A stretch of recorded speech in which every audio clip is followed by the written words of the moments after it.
I guarantee he's asleep. He's always like, invite me, invite me, invite me. But then he's always,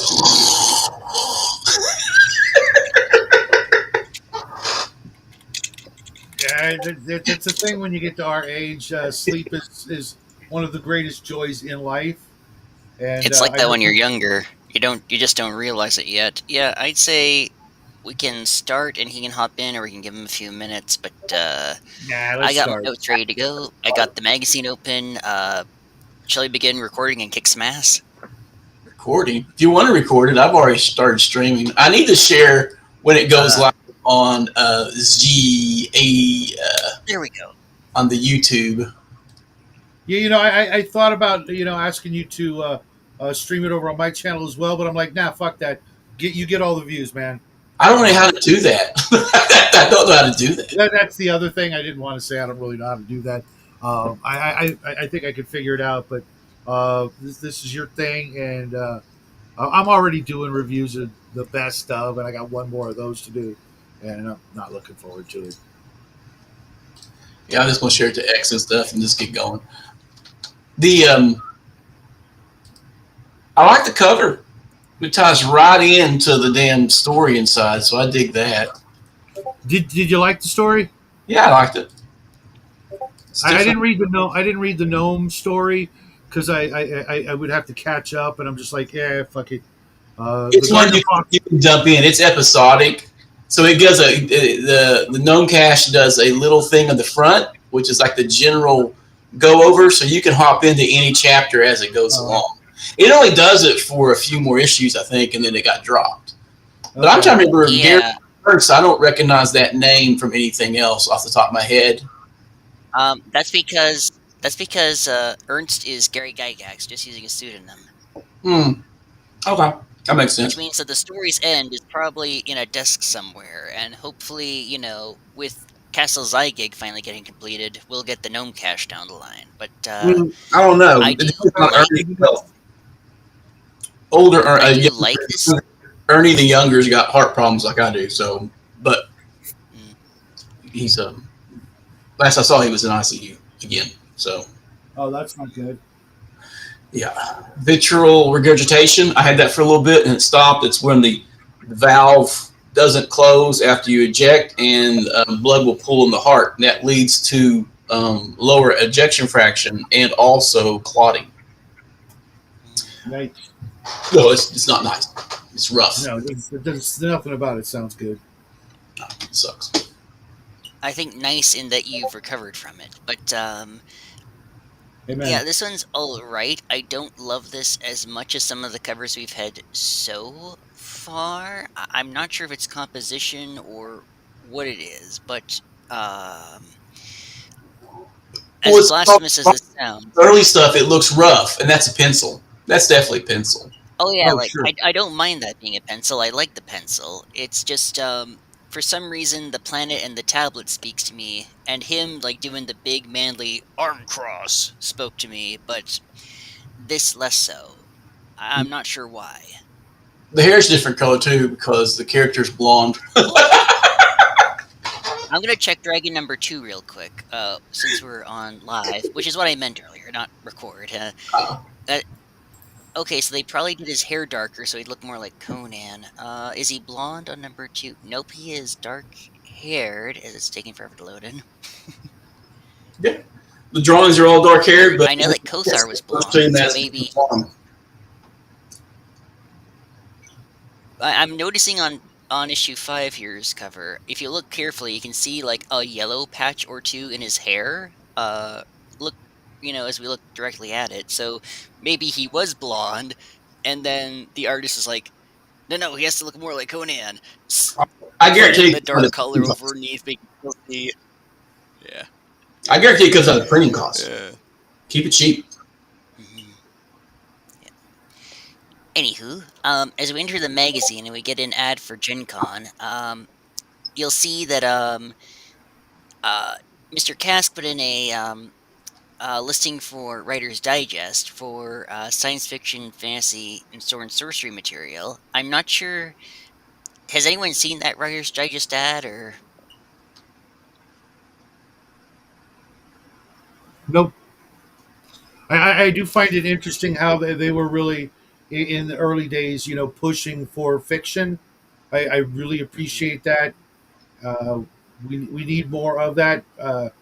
There's so many people out there potentially just waiting to be discovered. Mhm. Hopefully, we're all amongst that as well. It's there's a lot of crap out there, and it stands to reason that the people who are actively engaged in sword and sorcery, fantasy, science fiction, gaming would be some of the best places to get that. I don't know. I think modern D&D's ruined that because modern D&D fan fiction is such cringe that someone The other says, "Oh, problem see, with it, I'm inspired from my you know, TTRPG." I automatically all the hair on my neck rises up now. You know, well, of course, They because get it's gotten more such a bad layers. reputation, Yeah, it's called. Right, but right? there've got to be some diamonds in the rough out there. Oh, You there know, are. Most of them are in the Iron Age right now, or are just making their own fiction at a DMR or whatever. But yeah, once the problem is that a lot of these guys are failing upwards, and you gotta muck that out. But in the meantime, um, so also in this letter, in this introduction column, he mentions I extend this invitation to non-authors of games to do this also. I'm looking for articles on Stellar Conquest, the Itari Wibrim, God's Fire, Starship Troopers, Outreach, Sorcerer, Star Soldier, Green Planet Trilogy, Ogre. So Ogres all right around. Monsters, Monsters! All right around. Venerable Destruction, and others. Do you guys remember later on if any of these games got an article or coverage in Dragon? Because I think these may have been in a different mag. Yeah, I honestly I don't absolutely. know, but I own half of them. Yeah, they've I, all been. I actually have a. Sorry, go ahead. They were all in small articles over time. Ogre, especially, and they spelled it wrong. The war game was Oh, covered several times. I've actually nice. got a And then, sealed copy of Stellar Conquest. Always wanted to play it. Nobody to play it with. I've got Starship Troopers right here. I just gave away a copy of it to Bo Paints Minis a couple of years back. I've got just scores of games that I know I'll never get Yeah, around but to the war playing. game Starship Troopers was more like the book series and not like the Hollywood treatment in mid Oh yeah, 80s. yeah, yeah. The way it should be. No one's yet to do it right with the freaking battle suits and uh, the You got like nukes. one or two figures versus a whole board of bugs. Exactly, exactly. Very ogre esque. And what was the other game? Uh, there's a game by Heritage Models, Dragon Fury or Dragon something, where you're the dragon and the other player is the village. It was one of those little box games. Yeah. I'd love to play that. And Dark Lord. We're never going to find players who are going to spend an afternoon playing these old games, and it's amazing how much they go hey man, for. And mm, if I lived closer to you, I would absolutely spend an afternoon or two playing some of these, at least once or twice. well, that's why I want to open a shop, because at some point, I'll just have these games on display, and maybe put a sign up. Hey, who wants to play? Freaking, one of Demos. these. Demo Saturdays are great. Or you find the slow day on the weekend early. Demo days are always fun. It's how you move products. A What's buddy of that mine's game? all about that. I have this one game by either not Task Force but SPI or Avalon Hill. It's got that classic cover with the guy and the girl and the lizardman in a sci-fi setting, like Rebellion 20 something. Or I don't remember. I've got like 3 copies of it just so I could get a complete copy of it. I remember as a kid, just every time I would see that cover and just absolutely just want to be there and play that game. And like freaking Twilight Imperium, I don't have 8 guys and 18 hours to spend, around a table. Yeah, that one does drag. That one does drag out. The days of the Avalon Hill weekend are done. No one's got time for it, which is sad. That's a heartbreaker. Well, They streamlined the games and make them quicker. So the more complicated war games and stuff got shrunk down to 3 hours. 3 hours is the goal. Or a video game. Yeah, or a video game that you just pick up and drop off. And lame. Eats away your attention span, in my opinion. All right, so going into the magazine proper, we have the infamous first. I think this is one of the first attempts at the witch class for Dungeons and Dragons. It is the first. Splendid, and also in the place where the author's note should be, I'll read this aloud for those who have not seen it. Although all these are on Internet Archive and should definitely flip through these. We received this over 15 months ago, and I have been unable to establish the identity of the author. If he or she is reading this, please step forward and receive your award. Editor. Yeah, it's people mail shit in all the time, and they got lost in the shuffle. Yeah, they weren't that organized in the early years. Oh, indeed, but what I'm reading from this is that someone just sent in a witch, and nobody put their name on it. Right. Like, or they lost the envelope it came in. Well, yeah. It's on the return address, or they forgot to stick it on there. Used to, they wouldn't refuse mail if you didn't have a return address. That was a thing of the... When did they start doing that? But you didn't have to have. But if you go to the counter at the post office now and try to send something without a return address, they won't take it. Yeah. And in the past, you could just drop it and it got shipped. It didn't matter. Yep. I don't know if that was a 9/11 or pre-9/11 thing. I think it was the anthrax era. So post 9/11. Bomber, Saint Kaczynski, you know. And you know, if you're a bad guy, I mean, there's lots of ways around that. Just use somebody else's address. Yeah, or you can make up an address. They don't check that. They will check where it's going because they don't want to waste their time, but they don't check the sender. I know because I sent to there's investigation. They go back to point of origin and then they check all the cameras and stuff. Yeah, it's ridiculous. But the witch is quick summary: broke. Well, here's something I noticed. They were talking about characters in the teens to the 40th levels. Yeah. Which, you know, I've been there. I've run those games, etc. But on average, Gygax was opposed to that. Yeah. He said 11th level should be your top out, which I find, you know, gay and retarded. Sorry, Gary, but we want to play these characters and we don't ever want to stop unless we die, and then we'll just become a lich. Or, you know, let us retire, and then our character can be a focus in, you know, the next campaign. Yep. The dad, the king, whatever. The guy who's now hiring the new adventurers. My problem, PC's going to turn that person into a sugar daddy. Why am I not starting with all these magic? Why am I not starting with this and stuff? I'm kind of like, no. What would you give that to? I made like variant clones of myself. Yeah, personally, I don't have too much of a problem with letting the players start with some of their old man's gear, but not everything. But it's just like, okay, well, you're starting with a +4 defender. Okay, cool. So every other sword you find is just garbage. So I'm going to throw a lot more swords in the treasure piles that you'll never use. That's signature weapons, though. I see a signature weapon being cool. We joked about the other day where Favnard and them called their sword, no matter where they got it from, the same name. Yeah. And he always called it Scalpel. He always called it whatever, no matter what weapon he picked up. I would. How you doing, Cal?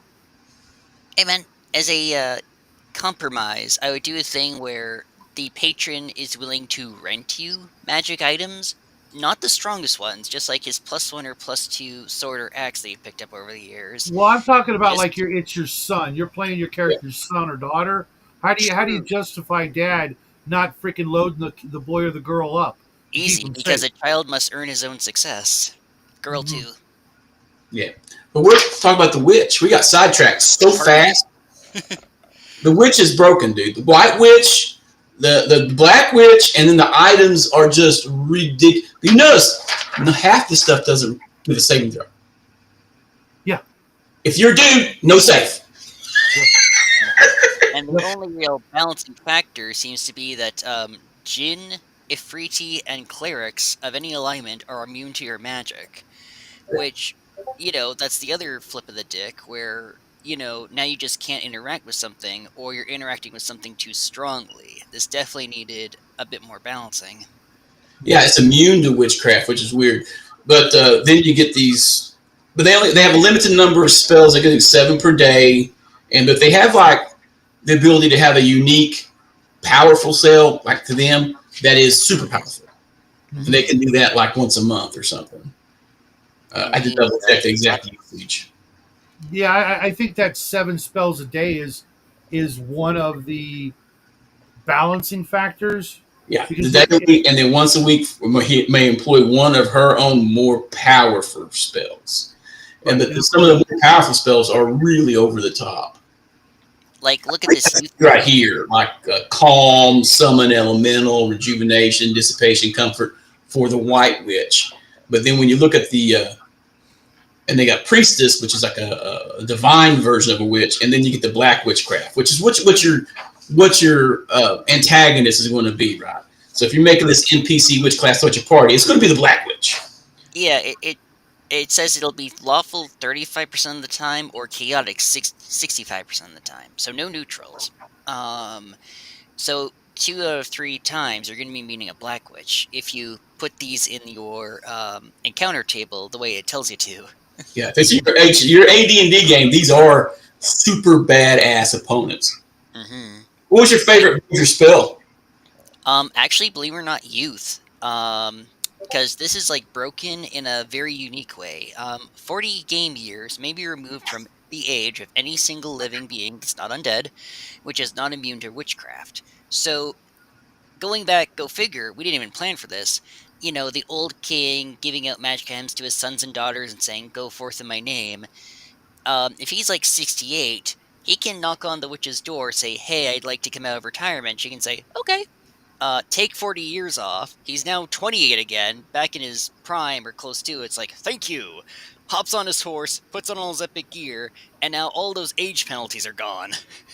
Mm-hmm. Yeah. Some of these kind of suck though. Undead Control is probably one of the more powerful ones. The Curse is like a hyper version of a regular curse. Curtain Walls, kind of vicious. What about Solidify? Yeah. Oh my god, that one's so jacked up. I gotta go back to that one. You basically encase your enemies in a block of stone.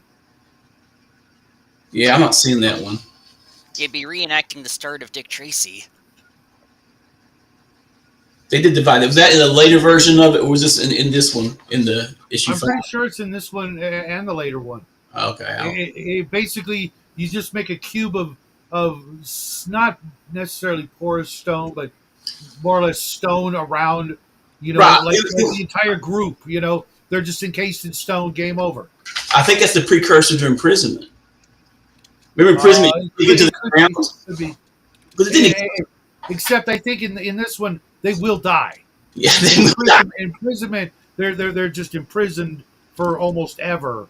In this one, they're going to die in about a minute, and then someone just chisels it away and takes all your magic gear out, or rock the puds it. Yeah, it's not that bad, but I don't think because it doesn't show them having levels.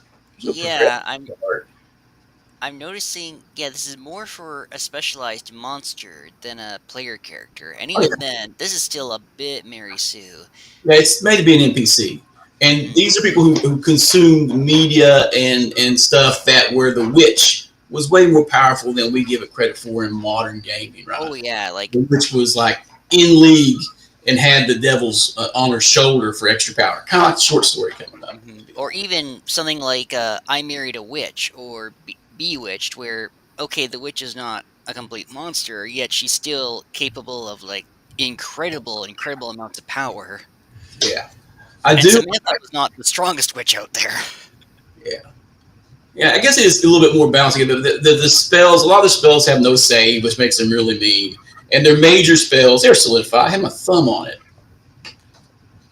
Oh dear.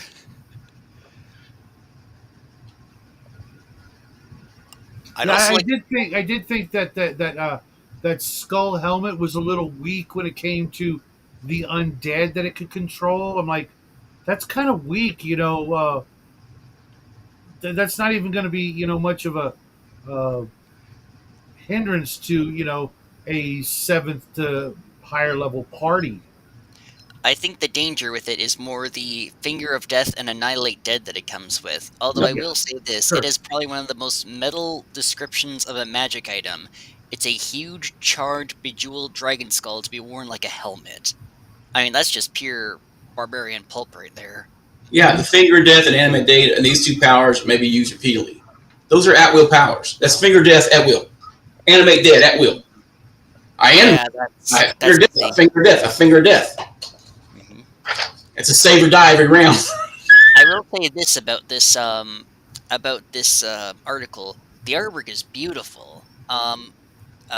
I'm not sure who JDW is, if we've seen him before or we'll see his art later, but I love the detailing on the old cackling witch here and the more uh, Celtic looking one, the younger one with the skull and the dagger and the orb and the lightning. That's just bang up to me. Yeah, and the skull of death gives you regeneration 5 per turn, Hmm. even after death. So you can put this helmet on a corpse, and it'll eventually get up. Hey, what's Now up, that George? definitely needed playtesting. Now, I, Yeah, and I don't remember seeing how many hit points these witches have. like there's no hit point thing. It's like it's an NPC, but how many hit points does the class have? Because you don't see a class progression. So you Yeah, my assumption would template be that on something. So my if it's assumption. zero level witch with D6 hit points, but all these powers, Hmm. I'd assume at least a D4 for hit points, but yeah, it might be a full-on D8 by the time we get to advanced D&D. I know, but Yeah, it would have to, honestly, I would have made it like a D3. yeah. Well, D6 is normal human. But I think the most broken magic I may make is the mountain seeds. You actually read that? I drop a rock and it becomes a mountain. So if I flap on my broom and I drop a handful of mountain seeds, I not only kill everybody below me, I create a mountain range. Hmm. Yep. It's crazy. We Yeah, always that's more do the for like slings. Exalted than D&D. Yeah, that's got to come from like a very specific story. You know, it's so very specific, and the hill seeds that I bet you that there's some fiction out there or some mythology or something to where the witch did that, and you Right. know there was it's just like, and I remember reading this back in the day, and I've only used them like once, Yeah. and I got to bring them back. I mean, that's just You got to build it up too, because the witch would be like the Blair Witch or these Baba Yaga, these witches of fable. And we got to admit, this is probably templated for a Baba Yaga type, and not a witch that lives in your local wood. But you know, the items, and it goes over how they make their items too. So they're always going to have some witch items. Leech dust, I think I've actually seen it in fiction before, where they throw the dust and then it starts to draw and make everything it touches decay. I think it's the same inspiration they got dust of sneezing and choking from, and I think it's a Vance thing. I The can't love locket, remember. that's definitely in from some story. The guardian egg, very probably. yeah. I've used the Guardian Egg before. Oh, I nice. want to use the what is it, the Hornet Cloak or the Thorn Cloak or whatever. Hornet Cape, yeah. Yeah. That one sounds like that could be a lot of fun to give a player character, especially like a, you know, low level wizard. You gotta make it yellow Yeah, because it's a rip off of Wasp. It's super fast, and I get a sting. The only thing extra is make it shrink. Remember the Wasp from the Avengers? you mean Yellow Jacket? Yellow Jacket. My bad. Yeah, No, Yellow Jacket. those Avengers were Yeah, big favorites of mine, and those two were like the unsung heroes so often, especially with Hank's real name being the same as the Edgar Allan Poe story, Arthur Gordon Pym. yeah, yeah. Invisible at will, 36 movement, 7 inch range, 70 feet, 3D damage. That's awesome. It's like the the most powerful witch items are all like multi-function magic items, which you don't see a lot of in early D&D. You see like the wands and the staves have multi-functions, right? But very Right. few items have like miscellaneous items have multi-functions built into them. Like That's why I'm such a big fan of the original Arduin books because that's the way they were. A lot of the wands, especially the first three books, a lot of the items were literally D&D named items, but like combined. Like there's this crossbow of the kings that's a crossbow of speed, accuracy, and distance all rolled into one. Mhm. yeah, I like the witches in NPC, and you're right, that artwork is pretty amazing. My Mhm. it's not going to my screen's not going to pull it up. I should have saved it and shared it or something. And then he Indeed. divided it. Such is life. Again, viewers, listeners, definitely check out these mags. Like, even the stuff that we're, pantsing on and making fun of and saying this doesn't work very well, you can easily rebalance some of these spells, some of these items, and use them in your game. You can absolutely set up, lawful, even neutral, chaotic orders of witches to fight or befriend. Like, even if these guys went a little stir crazy, doesn't mean you have to go stir crazy. And it I doesn't do mean, it's just And I like what you said earlier, Bubba, about reading Dragon magazine makes you a better dungeon master. it does. It's absolutely one of indeed. the the number one Like, sources for all things D&D and other games as well. At least for the first decade or so of the magazine's publication, it where else could you go? There Huh. was no internet. This is the earliest of the early, the oldest of the old. The I mean, right from the horse's mouth, damn near literally. So Yeah, many of these things went into the books, and so many of these things have been completely forgotten by even your old players won't remember half this crap. right. You could pull, if you throw hill seeds out at your next, adventuring party, not even in the hands of a witch, just give a handful to a druid and watch their freaking heads explode. Yeah, I could see some of these items be used by a druid and stuff, but I would recommend some of the more powerful witch items, like the witch wand or the hornet cape, make them usable only by witches. or Otherwise, that for relic level power is going to fall into your hands of your party and upend your campaign. That yeah, hornet or is like broken, dude. nerf the item or make it very rare and make it a relic where you Witches. get one of these. Yeah, or because if you're a witch, you're in league with the demons. You've sold your soul like a warlock. So, in order to use those items, I want to use this hornet cape. Well, little imp on your shoulder goes, we can make that happen. But you gotta sign here in blood. So okay. If witches are in league with demons, what are the neutral and the good in league with? And that's fair. That's fair. I'm going for the more folklore. Where show me where find where the devil has kissed you and put his mark upon you. So I'm going more for like our real world folklore. If you're going to do it in the D&D cosmos, everything's balanced. Therefore, they're in league with something. The neutral witch would be the nature witch, not much unlike a druid. Mm-hmm. So maybe she is in league with Fae. She draws her power from the Fae, or the Green Man has blessed her, right? And then the good one, it's a variant sorceress, isn't it? Wouldn't that be in league with the powers of light and goodness, much in the same way as the other? But instead of being sold your soul, you've been blessed to help. Mhm. That'd be the way I'd spin it. Or called to help, or Yeah. chosen, or some such, because it Indeed. is an NPC after all. So you don't have to, worry too much about, how they feel or think about these things. They're just doing it. That's Right. their role.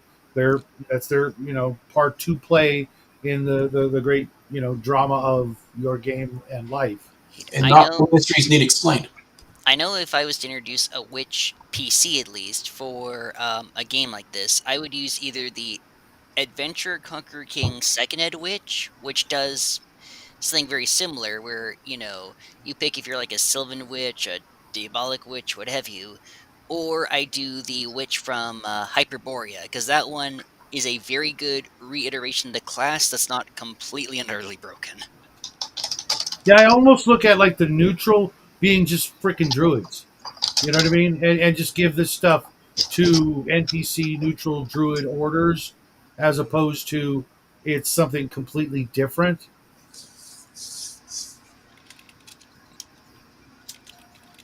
Yeah, like, and it's really flexible and whatever kind of campaign setting you need. You can fine tune the witch for that. Like the witch might be going back to Gardener of Fox, a red Lori kind of witch, if you're doing a sword and sorcery thing, or Actually, you might go for more of a, you know, more of a taken by the wind kind of witch if you're doing something closer to like Lady Hawk. I have a suggestion. This probably worked for Shadow better than me. Template the witch on a hag. Find your hag, plop the witch powers on it. That Actually, that'd be another interesting way to get witch powers. A mother or a grandmother of yours was a straight up hag. Well, never mind. I'm not going to go into personal, real life situations, but I bumped into a few hags in the real world. Just saying. Oh, Uh, don't worry, they're the ones who ruined everything. They had some help from the fags. I wasn't going there, but that was a great pun. yeah. You Um, add an AG to anything, and I think you're going down the wrong path. there's probably like a demon lord that's been forgotten by history whose name actually was Ag. Hey, Ag.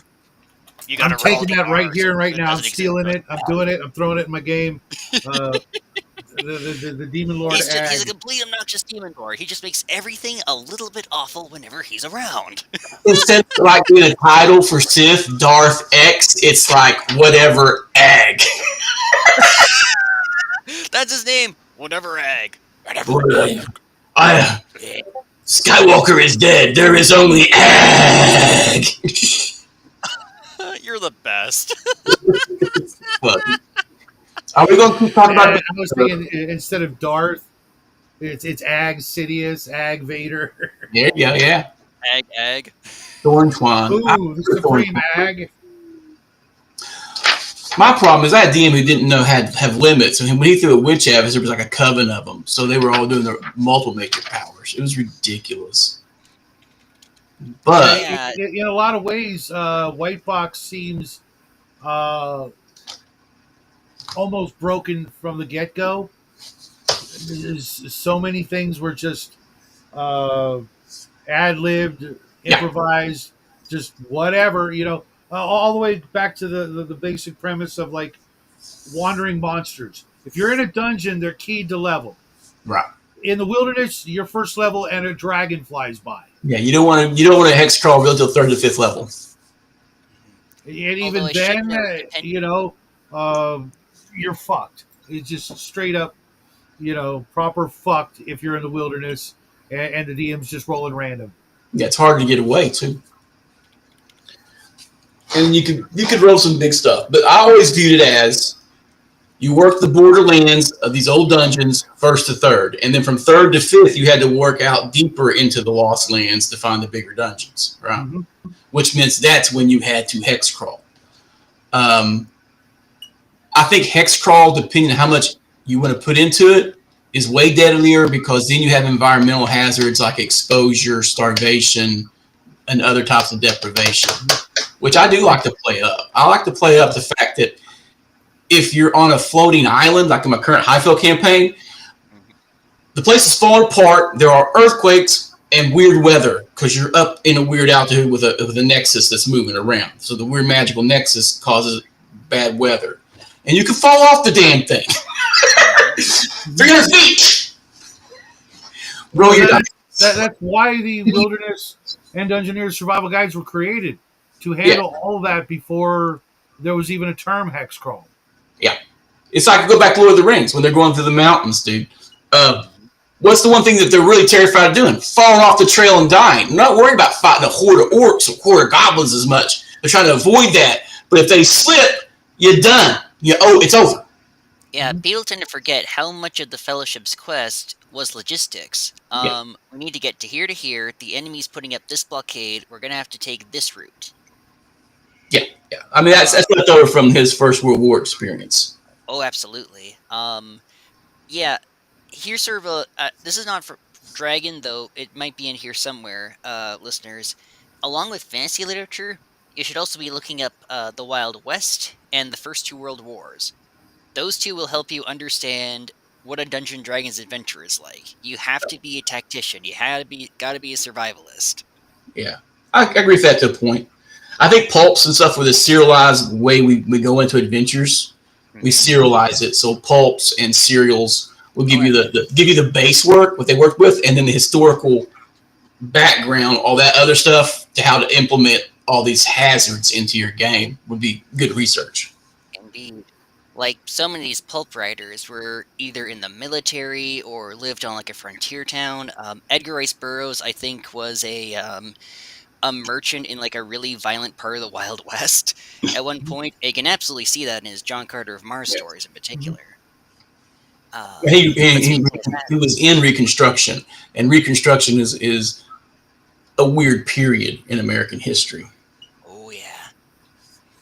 Yeah, but we done with But the witch. speaking of Reconstruction, odd, and hazards, we've got some wonderful Metamorphosis Alpha content. Yeah. That's next. Um, Metamorphosis Alpha Editions by Jimmy Ward. We call him James. mhm. We call him Jimmy. I'm happy just calling him Mr. Ward or James, but if you want to call him Jimmy, I'm not gonna, shoot What you does for it. M I mean, stand for? let me look that up. James Oh, M. curious. Yeah. Michael. James Michael Ward the Third. Another third. I'm a third.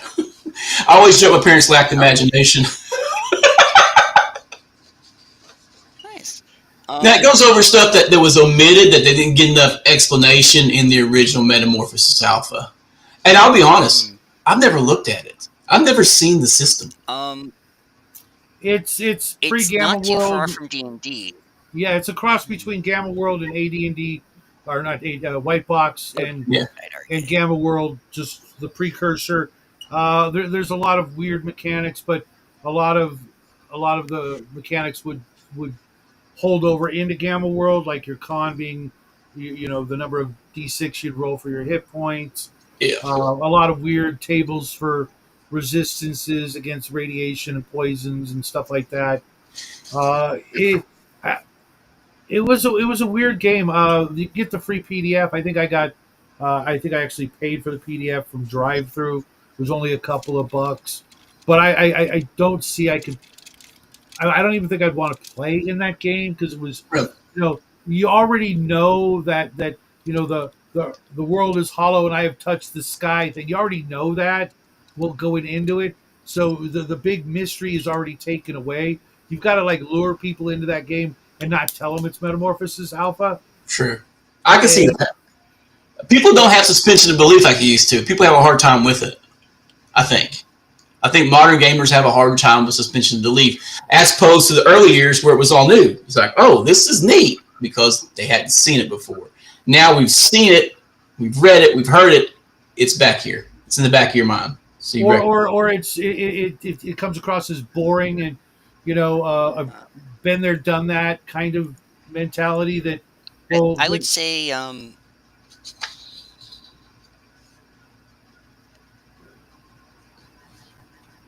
I would say that it's worth playing once or twice at least because that is one of the tragic things of Metamorphosis Alpha. It's got that crazy great, you are the primitives on the ship setting, but then you, the player, already know that going in. And by this point, everyone would just know it as, oh, that's the one set on a ship. But if you can get into that sort of retaking back the vessel, sort of conquering this mutated wilderness, it's an incredibly good experience. Um, Yeah, Also, when this teaches you how to be a BAM. This right here, tribal societies and hierarchy on the Warden, this is proof positive right here because this gives what should be very, and it's not like he's even trying to say, "Hey, do this." It's more, this is how things are set up here, and this is advice that like anybody running like a game like this, Metamorphosis Alpha, D&D, whatever, should be following because it tells you through the tribal structure, have a shaman who can, give quests, identify magic items or weapons, heal poisons, because that is a very deadly game. Very much a sort of proto Yep. Mystics of Matube. It says, hey, for a leader, it should be someone with a few 16s, 17s, or 18s running the show with some 100 hirelings, and those should probably be physical stats. Have rival humanoids, so you can't just, blunder out there and try and conquer someone, because the third guy's gonna conquer both of you. Um, It's like, faction. I'm playing a It's the game 16 right now, faction personally, of to South. run, and this is invaluable help. Yeah, it's going over how the factions are in the Ward campaign for Medieval for Alpha. The androids are trying to run everything. The Wolfoids are screwing everything up, and the Mm, players are out for themselves, fucking everything up. That's what players do. hmm They break things. Yeah, and if they're gonna pit the, yep, and if they're smart, they're gonna pit the androids and the wolfen against each other, so they can take out whoever's left. Yeah. Uh, Did you Good moving stuff. on? Very good The stuff. Wizards and Warriors of Grenadier. Did you ever have a bunch of these miniatures? I never. I don't think I've I seen. still have some of them. I don't think I've seen them. Yeah, I've been collecting lead minis since the beginning, and for a while I had an eBay business. I mean, I still do, but I was buying everything Yeah, and I had raising them later. raising up Hobo. buying buying things and raising the prices to where they are now.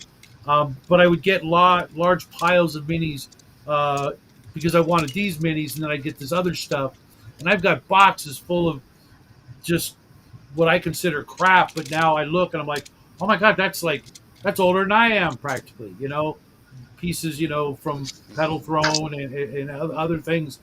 I they weren't what I was collecting, so they were just junk. And now going through these old Dragon magazines, I'm like, yeah, because I've used the Lost Minis wiki, but it was to look for what I had or what I was missing, and I didn't look at every company because there's hundreds. Yeah, So I'm surprised some of these are still creeping along. I was kind of surprised about that. Now, Yeah, I the think creature. Grenadier it came back. Yeah, go ahead. I think Grenadier came back. I think a couple of these companies are still around or came back. And I know personally from this ad, I would love to own the wizard and his little potion set and the elephant with the mounted troopers. Yeah, I'd the make early, good use of those the minis. early, Paint them. the early scene stuff is really cool. mhm. It makes I've got move the really wizard weird set. though.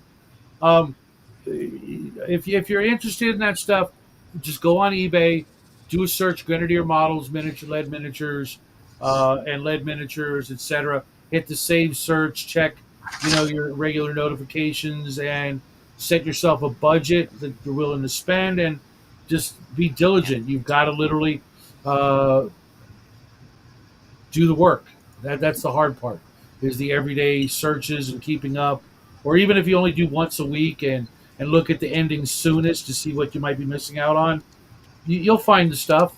It's just a matter of buying at the right time. The day after Valentine's Day through September 15th is when you buy this stuff, and everything else is when you sell this stuff. Yeah. Moving along, the Ankeg. You guys big fans of the Ankeg? Never The used them. killer peasant smasher. I I want to literally say that never I've used them. run. I want to say I've run into these in a game or two. Sadly, I think that short story either got scrapped or was deleted. But I briefly attempted to write a piece of short fiction, and it was a band of Questons who got their ass handed to them by not Ghoul, sorry, Knowles on the first fight, and then got saved at the last moment because a hungry Ankeg came around and started eating the Knowles, and they're like, "Well, that's a sign from the gods if there's any. Let's get out of here." Yeah, their damage is ridiculous. A 3-hit die creature that is 3d6 a bite. Indeed. I mean, they're Um, many. And their number of appearance 1 to 6. Originally, I think that's changed over the years. The Also, artwork they squirt for acid damage, so careful on that. for 1 to 6 die of damage. hmm That might be a misprint. So 1 to 6 damage or 1 to 6 dice I of damage. Yeah. Bite says 1 to 8 points, so I assume 1 to 6 is a d6. But it does say according to size, so maybe it's a die 1 to 5 dice depending on its hit die. Bite is for 3D, 3 to 18, so that's 3d6. I think these. I don't think they've ever mentioned it, but I think these are directly related to the Rimmerez because they look similar. One's much meaner than the other, but I've always used these as the farmers need help killing ankegs because ankegs are going to go after your cattle. Big Well, food. it's right there in the pictures, though, isn't it? The This one. DMG. In the monster manual, it is. Yeah. And is it? It's in a desert or something. I know that a lot of the monster manual was a big fan of insectoid chitinous monsters because I know that well, not an insect, the land shark, the boulet, that one has the body armor too.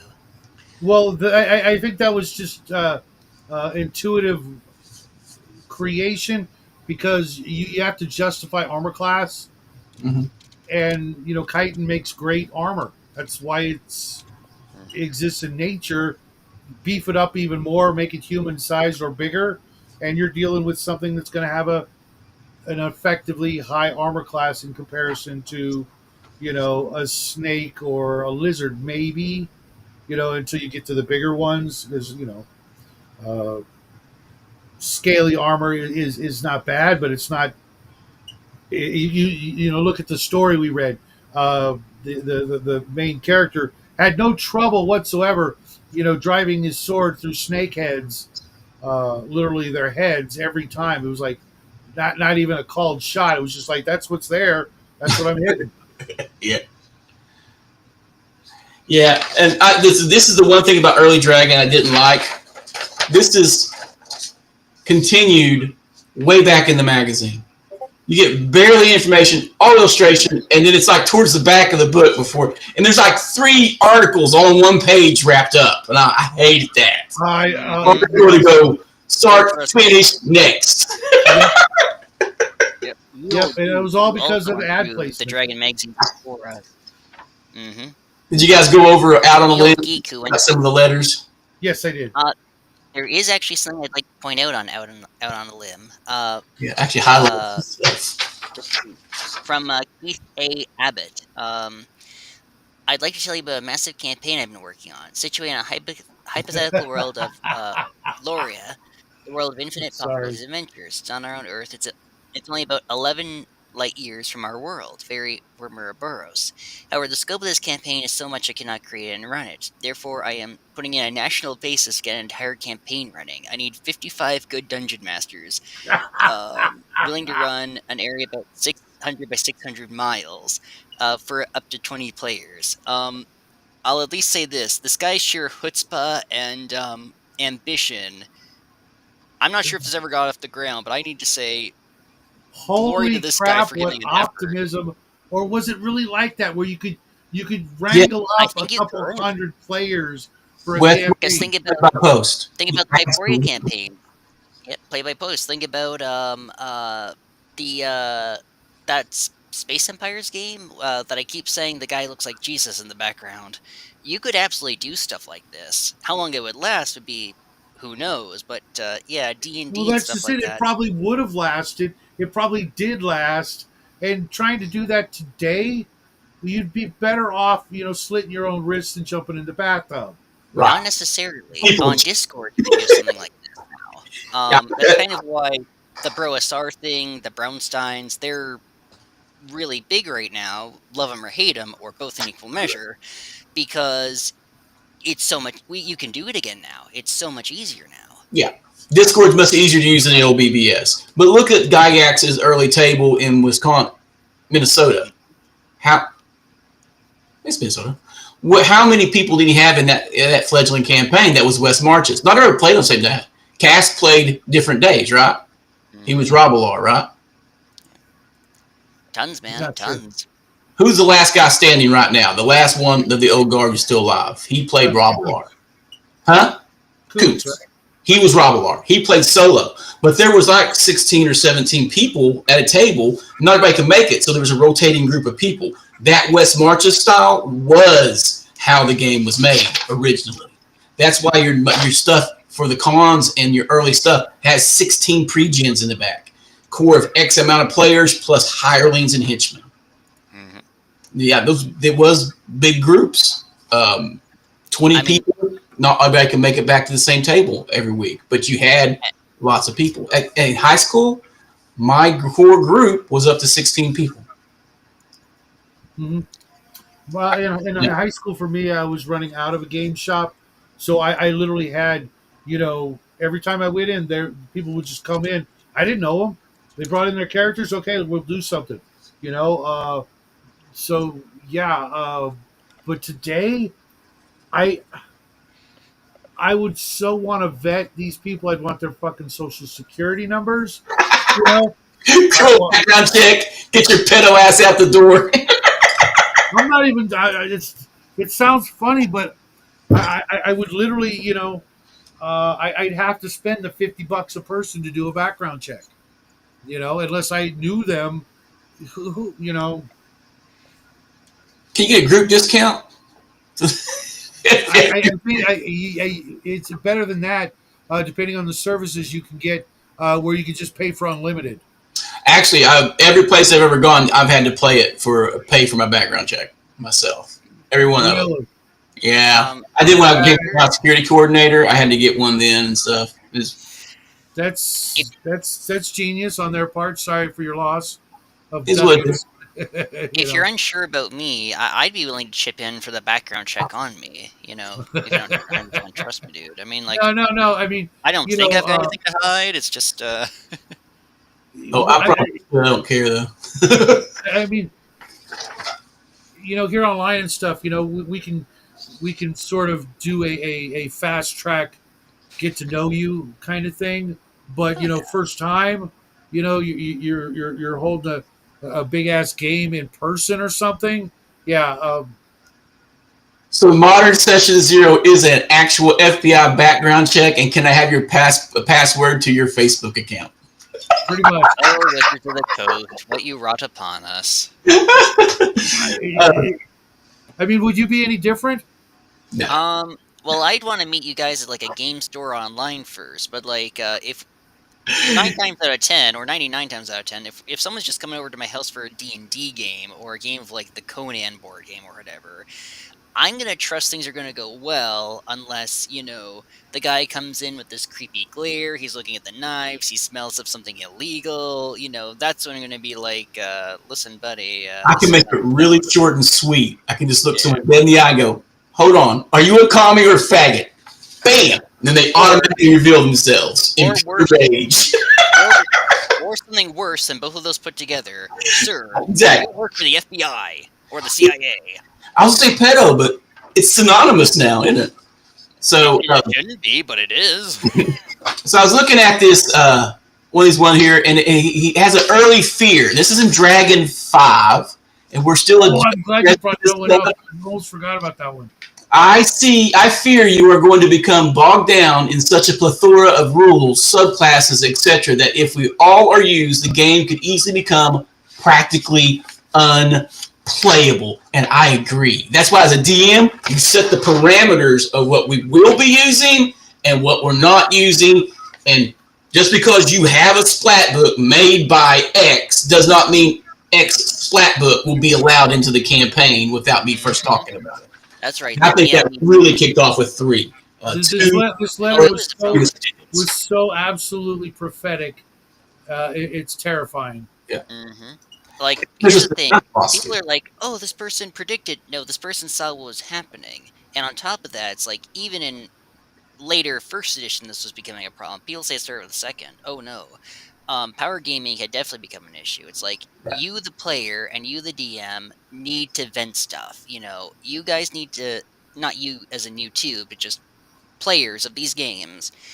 You need to look through, make sure the power level is not too broken, that it's not too gimped, and make sure it works well together when you're playing a game. Otherwise, you are fucked. But it was happening in first edition in White Hmm. Box, before which edition. White Box started it all. It literally was baked into the system to the whole idea of ad libbing. Okay, well, yeah, everybody gets +5 Vorpal swords to start with. I mean, there was a game somewhere that happened. You know what I Hmm. mean? There were no, you know, real guidelines. They were just suggestions Yeah, since day one. like Gary, obviously he could have controlled his temper and his ego better back then, yet this is the kind of stuff he's complaining about when he says, sure, he can play like level 40 whatever characters, ripping through Balrogs and gods like it's nothing, but that's not really the spirit of the game. Play Dungeons and Beavers if you want, but that's not what we're going for. His response, I think, nails it, though, to Lerder's comment. Now, like I said, that was prophetic, but the response, the purpose of the dragon is to provide a forum for communication pertaining to fantasy gaming. By fantasy, I include sword and sorcery, science fiction, and role-playing, as well as board gaming. I certainly don't recommend that every DM adopt every item that I publish. I just publish them so that discriminating DMs can pick and choose as they see fit within the confines and limitations of their campaigns. The D&D field is sharply polarized between those who feel that every single contingency should be anticipated and rules already laid out, a la Acts, and those that prefer to pick and choose the elements of their campaigns and wing it whenever new alternatives present themselves. I try to satisfy both of these dissimilar camps as well as those in between the two poles. The medieval article you desire is more likely to appear in Little Wars, our sister publication. For instance, check out Volume 1, Number 3 for 2 fine articles on Crusades era gaming. Little Wars. I don't think I ever read it. I know that they mentioned at the start of the letters column, I should have mentioned this, where Dragon is getting more issues and Little Wars is getting less issues, and I think eventually they'll just become one magazine. Yeah, I've got a copy of Little Wars, the game, somewhere. But there was a version of it that was a magazine or a zine just for wargaming and era-specific wargaming. And you know what? I've never actually seen it. Not even on some of the archives I've seen. I didn't even realize it was a thing until this issue, and then in the back of the issue, it has the what's next for both magazines. Right. And I, like you, Bubba, I've never seen an actual copy of it. I bet they're out there, still available, but I wasn't really a big war gamer until late 80s. But a lot of the wargaming stuff is even more practical in design. So as this gets flashier, I guarantee Little Wars probably stayed on a saddle stitch with cardboard and thicker cut paper, which wouldn't stand the test of time. Because a lot of that stuff would be, unless you're using the specific rules for your war game or whatever, would have been viewed as disposable. We were kind of wasteful growing up. We didn't realize the stuff would get better, I guess. Indeed. Another advertisement for figs. At the time, I was too tall. I actually picked these older issues up in the 80s. I never read these in the 70s when these came out because I was way too young. Same here. How Green Was My Mutant? Done by Gary Gygax as opposed to James M. Ward. Maybe the reason that the cover was not my favorite is that, go figure, that Dragon 3 has the multicolored planet, but there's so much more Metamorphosis Alpha stuff here. Well, yeah, issue 3 was all fiction. There was hardly any meat. Right. Yeah, so you kind of want to switch them around. But this one's actually kind of nice, although I wouldn't use this for every single mutant, although I loved discovering this article as a munchkin online. Long story short, this is for your mutated humans or humanoids, where you could decide what they look like, or just say they look like a human being. Charts. But you can use the charts so that your mutie looks particularly just funky. And I love the artwork on this. It really shows just how varied these critters can look like. This one here who's red and white and has the one eye, he looks like someone who could have stumbled out of Fantastic Planet, which is really nice.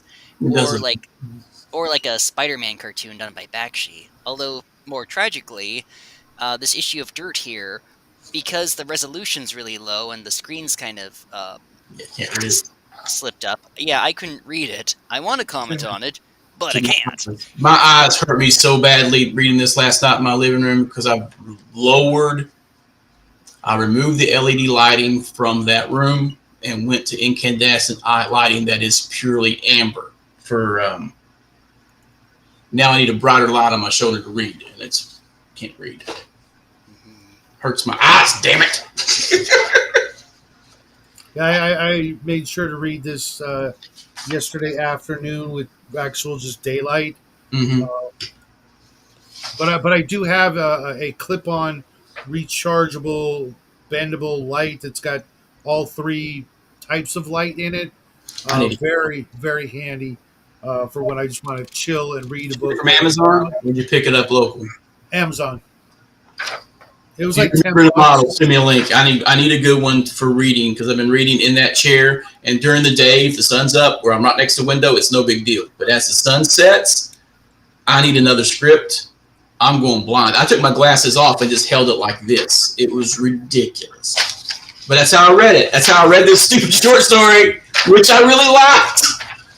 I did too. I was surprised because I was just saying the other day how I'm kind of burnt out on the sword and sorcery, the sword and sandals kind of, Yeah. stuff. I mean, for me, it might as well have been Conan because that's everything is Conan as far as I'm concerned when I read this kind of stuff. But this was still different enough magic in it, for a good first level character, except for the fact that the guy couldn't miss to save his life. It's hard to miss a giant snake, man. Plus, the giant snake's not expecting anyone to attack him. After how many sacrifices do you just expect someone to jump up off the table and attack you and have to fight? Well, even the twirling ghouls or whatever those were, which I thought was actually interesting. You know how they were spinning like tops. Yeah. I thought that was really new. Yeah, but I mean, the guy never missed a damn thing. And part of me wonders if Niall's player is like one of those. It's not like he's cheating, obviously, but like he's so lucky and he rolls such high damage that the DM's like, oh. That's why I got to see all rogues. I'm just I'm so jaded. Please roll in the dice tray. So yeah. And then he like rolls really high anyway over and over, and it's like, how are you doing that? How are you doing that? How'd you roll 3 18s? I don't know, it just happened. Yeah, fuck you, it just happened. I got a buddy of mine, but he's a twister. He goes, oh, I got 18, but his hand will move. His hand moves and the dice comes up. I'm like, just leave it lay. I did one time roll 3 20s back to back. But for the most part, what I do is I keep a mental record, sort of, and sometimes I'll even write it down when I'm starting to suspect somebody of doing such things, and I never tell people what they need to roll to hit or save or anything. They can look it up themselves and figure it out, but I don't tell them, and I don't tell them what the die roll is for. Sometimes I'll say roll me a d6 or roll me a 20. I do. Just drop me some dice and don't tell them why. Yep. That's why with the when I have an elf in the party, I'm always saying drop a d6, drop a d6, drop a d6. They automatically assume there's a secret door. Why would I be rolling? Well, there's no secret door in the damn hallway. How do you drop a d6? Because you have an ability anytime you pass by one. Therefore, every room you roll into or every corridor you walk down, drop a d6. I may not tell you what it's for, and I do the same thing with spot. I need everybody to roll me a d6. Target numbers 2 and 6. I don't explain what it is. Yeah, I'll do that too. I'll tell everybody to roll a d6, and I change it to a 4 or a 5, and watch how many people roll. Oh, I got a 1, I got a 6. Everybody gets 1s and 6s, thinking that that's what it is. Like, now you didn't see shit. I still do the range, but where I use a VTT, you're still rolling that dice and people announcing, right, for yours. Mm-hmm. You can put a dice tray in your Discord if you want to see all those rolls. Now, some people hate that digital roller. They got dice. I want them to use their dice. I want them to be honest. If they're not, they're cheating themselves. But don't think that I won't notice. Yeah, I understand. People are people, though. I use the digital because it's all right there, and it just bam, bam, bam, bam.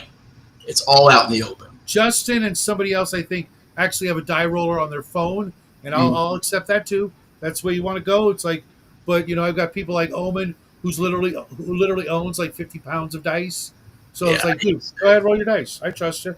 You know. I got one set I just use for wretched because they're all bloodstained.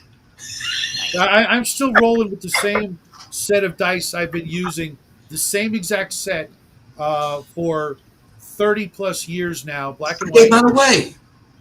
I gave all mine away. Oh no. Same here. I had a big jar, and I would give them away to new players over the years. And I picked up a few sets of dice here and there, but I don't use them. I still use my tried and true.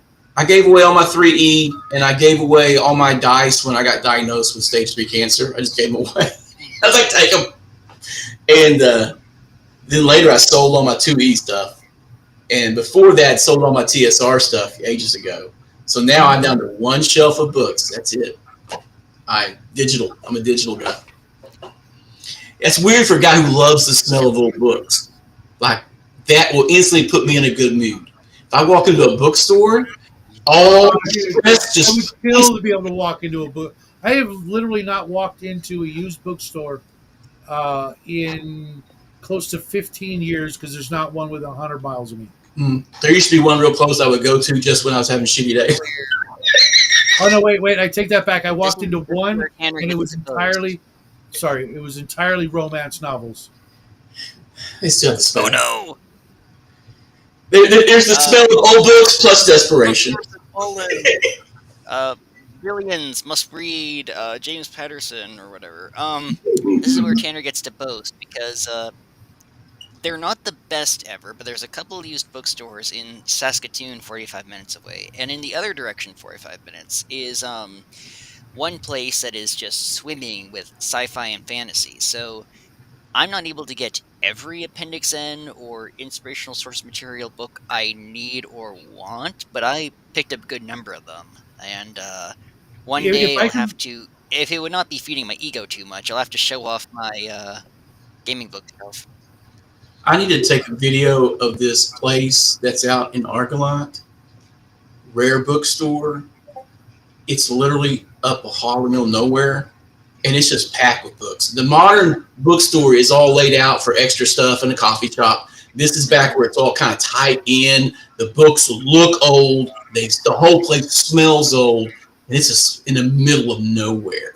Dude, Like, if I If my walked family's ever in into that shop, vacation, if I walked into either of the two shops you described, I would literally buy out the science fiction and fantasy section.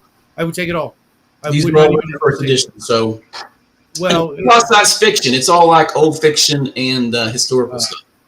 okay. If it was like your traditional, paperbacks, etc., I would take it all. There was a used place downtown that used to be a place, and I swear they were just laundering money because there's no way that place could stay in business. And it was mainly romance, but they had really solid science fiction, and they finally just stopped showing up. And I really wish I went in there and just cleaned it out. I know that feeling badly. Because I know that if I did that, it would all go into my shop, and I would still make a profit. You gonna do a used fiction? Like just call a corner the Appendix N. Oh, that would rock. Yeah, that'd be a great name for a bookstore. The Appendix. Yeah, the Appendix. Yeah, and you've got like the dragon from issue 1 of here, like reading a book or something as the sign. I'm I working on a absolutely bookstore. plan on having a used book section in the store. If you're a gamer, and I mean, and I'll do a lot of buy sell trade as well. Yeah. You got to with used stuff. Well, You can't stop. games in general. You got old games, bring them in for store credit. You got to watch that because you got to audit those board games and stuff are going to be missing almost everything unless you're going to take the time to cannibalize everything to make a complete set. Oh, that's the thing is, if they wanted to trade it or sell it, I would itemize it, would check every single thing, and if one thing's missing, price is going down drastically. Yeah, I need to send you an image of this antique store over in Ironton. They have board games, and they are like arcade. I'll see you some pictures, and it's all I can do to not just gobble them up. But the one I'm looking for my shelf is the Awful Green Things from Outer Space. I want it. I never got it. I always saw it advertised, never picked it up. That was an actual board game, right? It was. I can find one. Me too. I just haven't done the look. It's got to be one of those impulse. I got to see it, then I'll get it. But me looking it up, I'll just don't need it. Who's gonna play it with me? Me and my granddaughters. Probably. They would totally play it with Popsy. What am I talking about? I'm like, yeah. How are you not jumping on that? You know, if that's on your bucket list, that's like a slam dunk on your bucket list. I know, but I'm a miser. Oh. I consider all of my hobby stuff a luxury and not part of the budget. So I only buy books or have books printed. Rarely. I use PDFs. What do you guys think of the Wizards research rules? Oh, actually pretty good. The story was amazing. I liked it. I do like the MacGuffin being that he's not buying self. Did you catch on the fact that the demoness that he fought earlier vanquished this other demon ages ago? And the fact they were trying to bring it back was the only reason she helped, because she was pissed. It affronted her. Mm-hmm. Otherwise, he'd have been screwed. Gardner a Fox, yeah, he's. If you look at his other sword and sorcery fiction, Kyric and Kothar, which I'm more familiar with, he usually gives his big, sweeping strongman, this witchy woman, to either be a foil to him or an assistant. Like Red Lori, she's constantly messing with his head in the Kothar books, but she also threw him a bone one time when she learned he was about to starve. Yeah. Yeah, because them big titty goth chicks have always been leading us astray from the get-go. It's right there. Yeah, I knew she was up to no good from the very beginning, just because it never turns out to be a good thing when you meet a scantily clad, big booty, big busted damsel in distress in a dungeon. Just saying. Well, yeah, but you got to have it play out properly. Otherwise, everybody that is going to be like a side thing, like, oh, my hero, you're just going to kill these chicks left and right. There should be you should have the doubt there. Like, is it really? Otherwise, people don't play good. They play Tomb Robber monsters.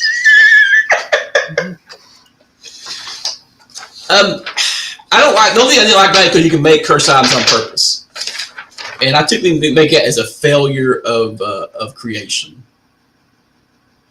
I disagree. There are evil fucks out there. Just look at Grimtooth's traps. Fair. There are evil fucks that would absolutely create some of these items. What I always hated, and I thought was one of the most despicable things I ever read in the hobby, was in the Dungeon Master's Guide, where the poison, delusion, and contrariness items, you were encouraged, if not, informed or told, to deceive your players into drinking or putting them on. I did, because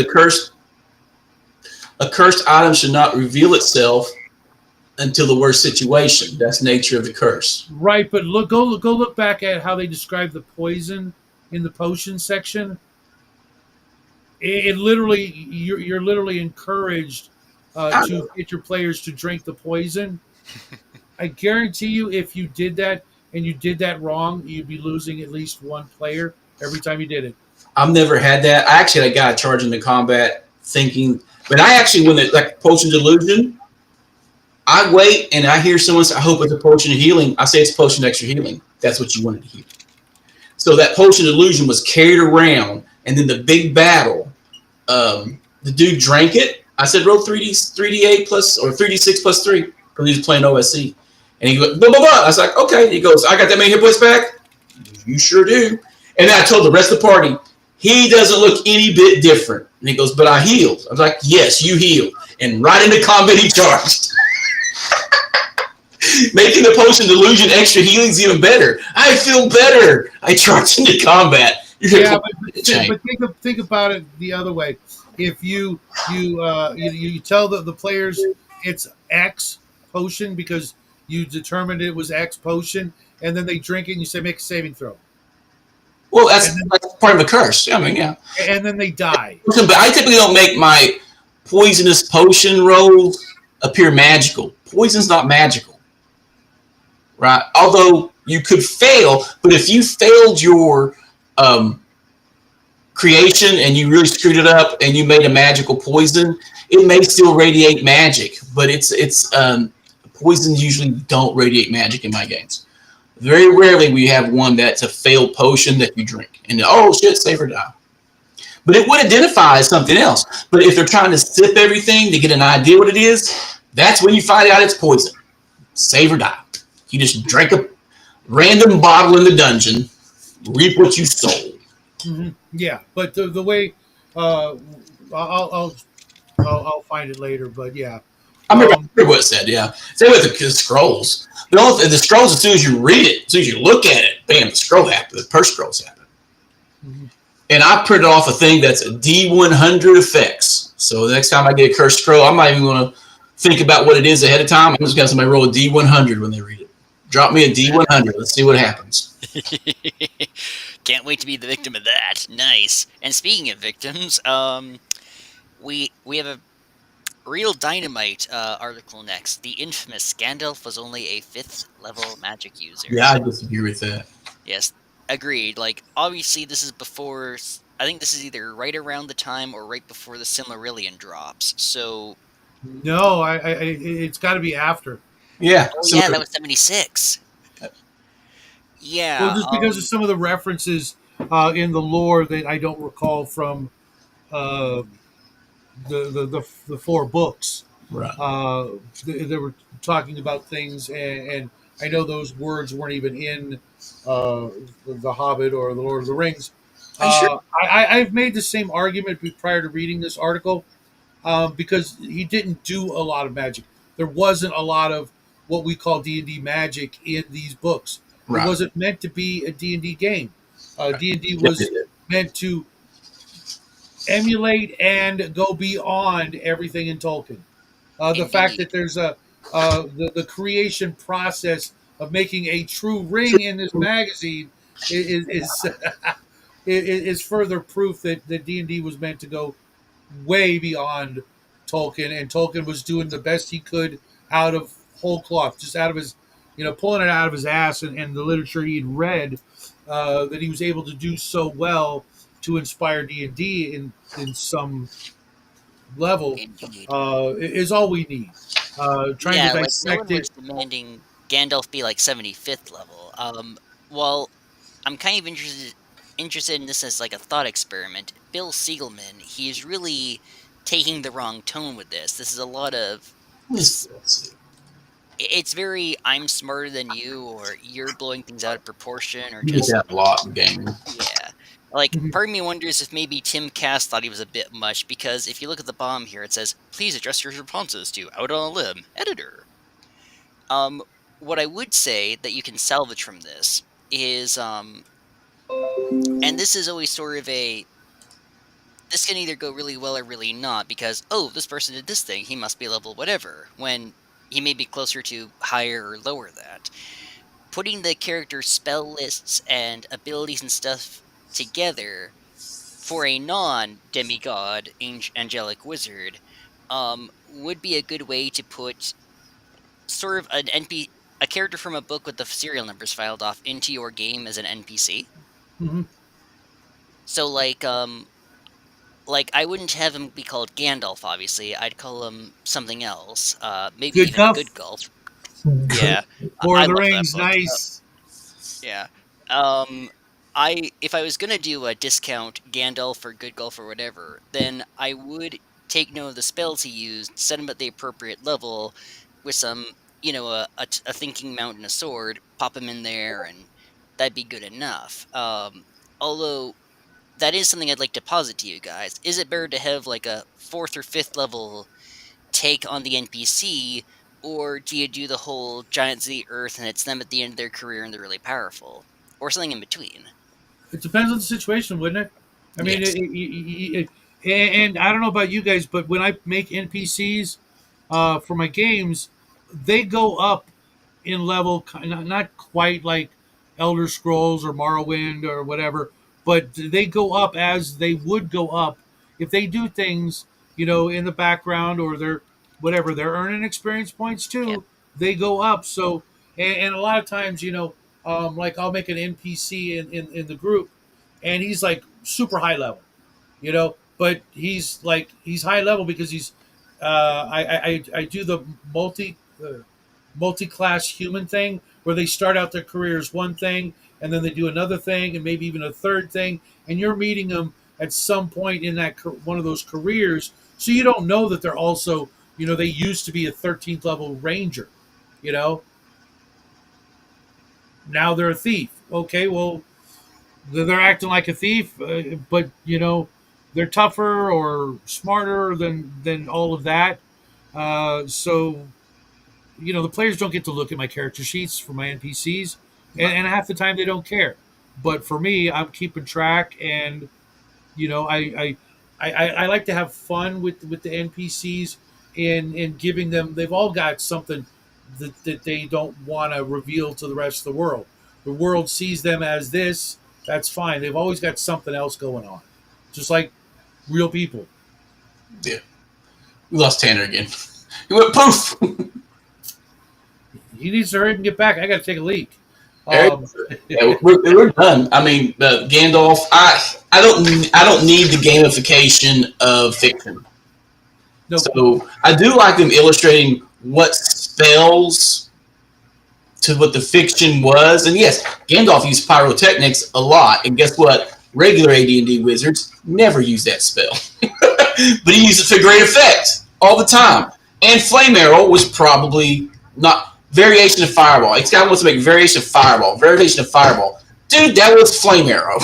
He cast flame arrow a couple times. Flame Arrow might not have existed at the Right. time, so And fire seeds, which is a druid spell. And I can see Gandalf being having spells outside his domain, kind of like Merlin is in the AD&D was a wizard druid, which goes directly against all the rules, right? But I don't need. why would it go against the rules? He could have been one and then the other, and But always. was he half elf or was he human? Because What he had character? classes. Yeah, that's what I mean. You, as a human, you can stop being one profession and You start a dual new one. class. Yeah, he was old enough to do that, but I'm kind of like iffy on it. The Well, same with that's a thing. Think about it. If you were like we were talking about the fighter who gets de-aged 40 years. Well, mhm. you might decide. Well, now that I'm younger, I'm still a 15th level fighter. But you know what? I've always wanted to do a bit of burglaring. I'm going to learn how to become a thief. I mean, dual classing, yeah, the rules were a little rough, but in certain other editions, you don't have that.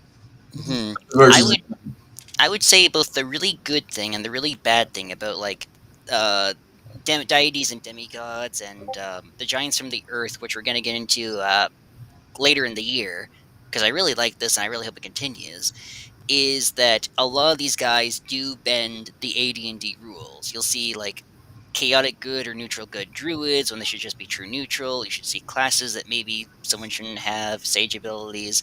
On the other hand, I'm at least flexible with the idea of, okay, you've played AD&D raw, 2 or 3 times.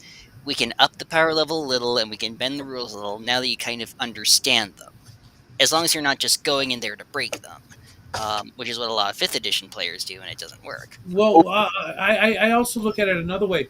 Uh, Imagine you had a wish ring, Oh, and you're getting ready to change professions. hmm.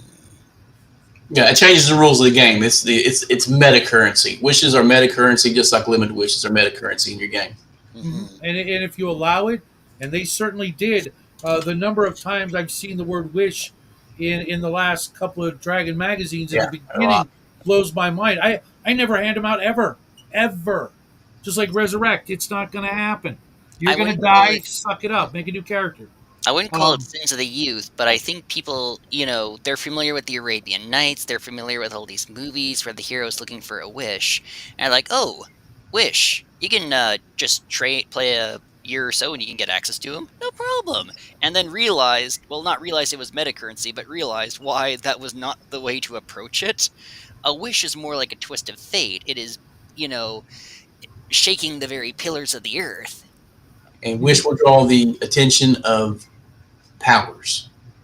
well, Hmm. in the article about making magic items, that also has the making the true rings, which I forgot about, but I did read that article in the past. I was like, these are some crazy ass levels, and I'm starting to warm up to the idea of spending your experience points, especially when you're like 20 or 30th level. Yeah. Dropping 300,000 XP is no big fucking deal. Soul Um, Fortune. but the idea that they literally were dealing with 30th and 40th level characters all the freaking time blows my mind, because I only had that happen one campaign, and that was over decades. And this game didn't have that long, from '74 to this magazine's production. There wasn't a decade. It was barely 5 years, if that. But For people played. So the earliest when they're creating the game, they are playing every other night at that house. And other which I places, get it. I guarantee, look at all the other stuff we got to distract us now. In the mid and early 70s, if you weren't into the disco scene or popping ludes and you were kind of a dork, Hmm. spending every night playing D&D instead of going to a bar, Hmm. I could That's see some of exactly how that. I. And That's funny you exactly how should I spent it in Characters. the and '80s. funny you should mention the bar, because over in like Lake Geneva, if you weren't in sort of the luxury vacation spot part of the town, if it's like 40 below Celsius at least, it'd be even worse for you guys. And what can you do besides maybe like catch something on the movie theater or TV, or hang out with your family? There's the bar, or there's Gary's house. Yeah. I would definitely been more of a gamer. I get super Oh excited. yeah. I got in trouble the other day. My wife's like, "You get so excited when you run your games." Blah blah blah. She's getting jealous that she hears me laughing when I'm running my games, as opposed to hanging out with her. Well, okay, Miss I think Bees, you're probably a lovely lady. I've not met you. There's no ill will here. Would you like him to not be happy and laughing while he's playing a game with his friends? never ask a woman that. I'm gonna ask that to her right to her face. She doesn't get to ruin your fun. She's not ruining my fun, dude. I love Okay, okay. my wife. She's Oh just. yeah, I can tell. It's just, come on, lady. Would you like him to not have fun? I am really grumpy on some days. I'm telling you. But yeah, I guess that's really it in the book, in the magazine. I like Dragon 5. I like the story. I like the cover. I'm not a big fan of the early proto magic item creation stuff. Was a little over the top. I prefer how it's laid out in the original. What it gets to be by the time they put out the DMG. Um, there's other variant ways of magic items that come up later. And there went Tanner again. So we're gonna wrap it up. Hour and a half talking about Dragon Magazine. Next week, Dragon Magazine 6. And Dragon Magazine 6 is. Let me close this one. More Legions of the Petal Throne painting guide. Sea Trade. I can get into that. I wanted to make a note that Morale. Yeah. in the back of this issue, on the the spoiler of what's going to be in the next issue, is a story written by Morneau, who was one of the key artists for the Arduin Grimoire. Yeah. And I I'm didn't know he back. did that. I thought it was either he or another guy who was like a 16-year-old kid who was actually drawing some of this artwork back in the day. And Mhm. other than him, he was actually older than my boy, who is literally the youngest paid professional gaming contributor on record. I Cool. remember, yeah. Also, I'm not sure if we've missed it yet, because the internet's being difficult to me. I think this is one of the earliest Tom Wam pieces in Dragon Magazine. He's going to be a big figure in early TSR. Mhm. Um, all right, while you jerks was telling jokes about thrashing orcs, I had time to roll random monsters, which are now in the process of eating your god. Yeah. That's cute. Um, I this very much captures bees should be very familiar with this. Sort of the frustration of players joking around when you're trying to run the game. It is what And it I'd also like to point out something kind of. I know this is not the intent, but I got to point it out here. The guy with the military cap and the beard kind of looks like Captain Haddock from the Tintin comics. Rin Tin Tin? No, Tintin, the Euro comics, the stuff that inspired Indiana Jones. Oh, yeah. And then this one should be more familiar to you guys. The guy right to his right, cross-legged with a Napoleon hat.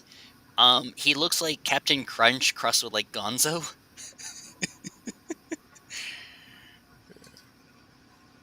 I don't know. I find that amusing. Okay. Yeah. Some of the comics fall flat for me, man. Like, is it period or is it just, I don't know, just Part of doesn't. it is that a lot of them, I find this funny enough just because of them hanging around with some beers, them sitting around the couch, them being like, "Oh shit, the Gorks are eating us." This The I only thing missing was the bong in the center of the room. actually that's what would have made this. Yeah, what this Lose. needs is a bong. They're all taking pot. Although I'm pretty sure drinking and taking pot at the same time is a bad idea. And yet it was done. Constantly. Oh, trust me, I know it was done constantly. But It'll yeah, it'll, I it'll know. crush your mellow. Let me see. It's either going to be Dragon number 7 or number 6, but there's this little 3 panel called the Disenchanted Forest, which that one's rough even by the standards of dirt. And dirt's been growing on me. Yeah, the next one's got a lot more Metamorphosis Alpha stuff in it, and a painting guide and Indeed. Sea Trade. Now the Sea Trade Oracle stuff, these will be fun. This is like the stuff that pops up in your game that you don't think of, and it's like, I want to do this, and you're like, holy crap, I need a reference. Painting guide, I don't care about, but I'm actually really, really interested in that because that's going to be like one of the earliest references I have to what techniques they describe and used back in the day. Because I'm Oh, yeah. very into the miniature aspect, yeah, and I remember the very first time I ever heard about washes and dry brushing and did not use those techniques until roughly I met some of you guys. yeah. So. Uh, And I'm gonna go over that part with a fine tooth comb as well as everything else. Um, but yeah, yeah, I think the next issue is going to be real quick. I think there's not a lot of meat to that one. I'd But actually argue Dragon 6 is going to have tons of stuff, because there's a very different kind of fiction, there's sea trade, there's some Metamorphosis Alpha stuff I'd like to get into, because there's some fascinating there's stuff fewer there. articles in there than there were in this issue. I know well, there might be Dragon, other stuff that they didn't put yeah, in this issue. I'm sure there's other stuff in that issue yeah. that If they you'll just notice, if you'll notice, there was no Phineas Fingers, which I know comes back next issue. and there's also going to be the out on a limb Yeah, and the stuff in the beginning that might be interesting. yeah. I, I've been printing them out and taking a highlighter to them. That's what I've been doing. I print it out, take a highlighter, make a few notes in the margin, and then that's awesome. I wish I I could do know, that. I know every dragon that I'm here for the episode, I punch out a bunch of, except for 3, because I slept in a little bit. Sorry. I know I looked through the magazine. So yeah, 7 and 8 might be a little thin gruel, but 6 is gonna be really good, and 9 might yeah, be I think it's a little thin. but we'll get there when we. We'll probably stretch it out at least definitely past an hour. I think we could talk about anything for an hour between us. I'm pretty sure. Yeah. It's In my Discord, I put studio at the bottom, and then I put a link thing down there for the Dragon magazines instead of sending to you guys individually. And then I got a permanent link down there, so before the show starts, you just click it and jump in instead of me sending it Awesome. everybody. okay. And you said about sharing files and stuff down there. I'll put another file, another thing in there, whatever the limit is. Discord will let me do, but I'm thinking about upping it for my server anyway, since I got rid of Blizzard, freed up some coinage. Good man. Yeah. So would it be safe to say that you guys enjoyed Dragon number 5 more than Dragon number 4? Yeah, Absolutely. yeah.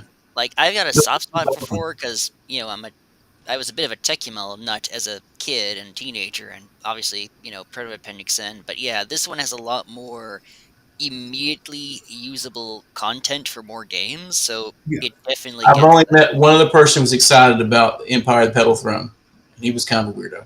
that would probably be why you look at me like it and go, ugh. I mean, I don't really get busting people for personal preference. I might make jokes about it and stuff, but on the general, I don't give a shit. And for that, I am Yeah, Team no, I Team actually find it fascinating and I'm a little envious because I didn't have uh, the knowledge I do, back then, and I didn't have even working in a game store. Those people didn't, come into the shop, so I didn't know what it was. I just know that I have a huge amount of respect for all of the earliest of this hobby, all the earliest products and people and things because they were in on the ground floor and they know more than we'll ever know about this hobby. Indeed, and, like, I mean, I was, like, 11 in 2005 when I entered the hobby. Like, people like me are so spoiled. Like, there were probably people in the 80s and 90s who didn't know anything about well, they might know about Gamma World, but, they knew nothing about Mamorphous Alpha, Tecumseh, they might not even know Tunnels and Trolls. I discovered all that through Dragon Magazine. Yeah, which is a big reason why you got it. Like, on one hand, it's annoying that one third of your mag is ads. On the other hand, like, this is before you can just find out about this stuff. This is such a wide net. Well, as I'm older, I look back. The ads I find cool. I'm Yeah. defunct chains. I miss defunct brands. I find them And inspiring. I've always found marketing and signage interesting.